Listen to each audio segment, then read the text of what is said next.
നല്ല അടദോശയും തേങ്ങാ ചമ്മന്തി ഈ രീതിയിൽ ഒന്ന് ട്രൈ ചെയ്ത് നോക്കുക കേട്ടോ.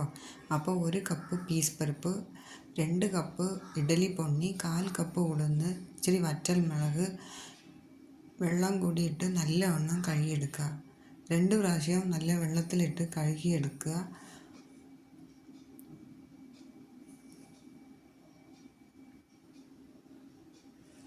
അതിനുശേഷം വെള്ളം ഒഴിച്ച് നമുക്ക് 2 മണിക്കൂർ കുതിരാനായിട്ട് മാറ്റി വയ്ക്കാം.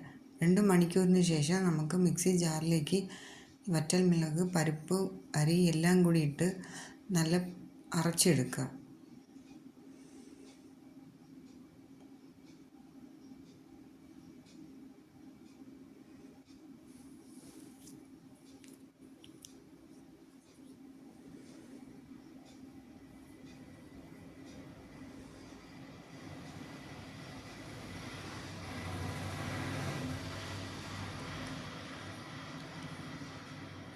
അപ്പോൾ അരച്ചെടുത്ത മാവിലേക്ക് സവോള, കറിവേപ്പില, മഞ്ഞൾപ്പൊടി, കായപ്പൊടി, ഇച്ചിരി ഉപ്പ് എല്ലാം കൂടി ഇട്ട് കൊടുത്ത് നല്ലവണ്ണം മിക്സാക്കി എടുക്കുക.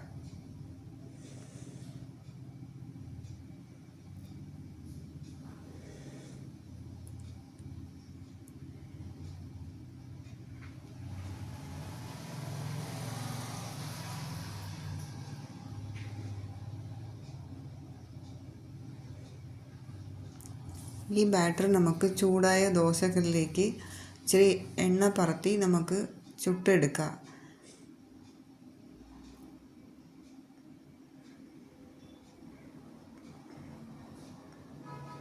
അതിൻ്റെ മുകളിലേക്ക് കുറച്ച് എണ്ണ കൂടി ഒഴിക്കുന്നുണ്ട്.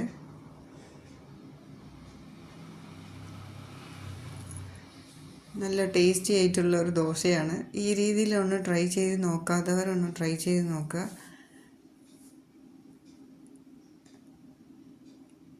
നമ്മുടെ ചാനൽ ഒന്ന് സബ്സ്ക്രൈബ് ചെയ്യാത്തവരൊന്ന് സബ്സ്ക്രൈബ് ചെയ്ത് സപ്പോർട്ട് ചെയ്യുക, ലൈക്ക് ചെയ്യുക.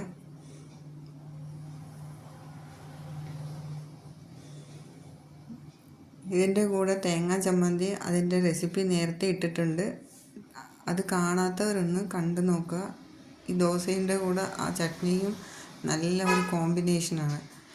അപ്പോൾ ട്രൈ ചെയ്യാത്തവരൊന്ന് ട്രൈ ചെയ്ത് നോക്കുക.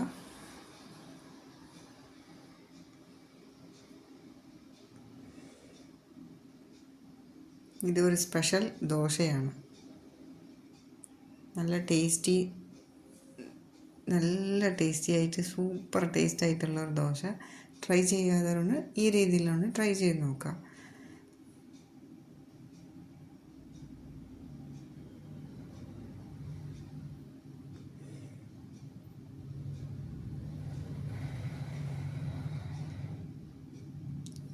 കമൻറ്റ് സെക്ഷനിൽ കമൻസൊക്കെ അറിയിക്കുക.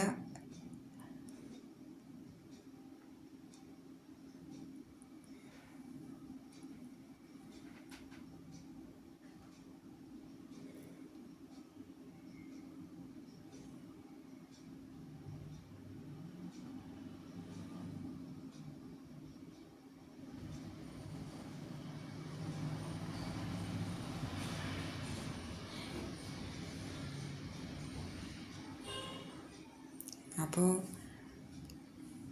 ഇനിയൊരു പുതിയ വീഡിയോയിൽ കാണാം. ബൈ.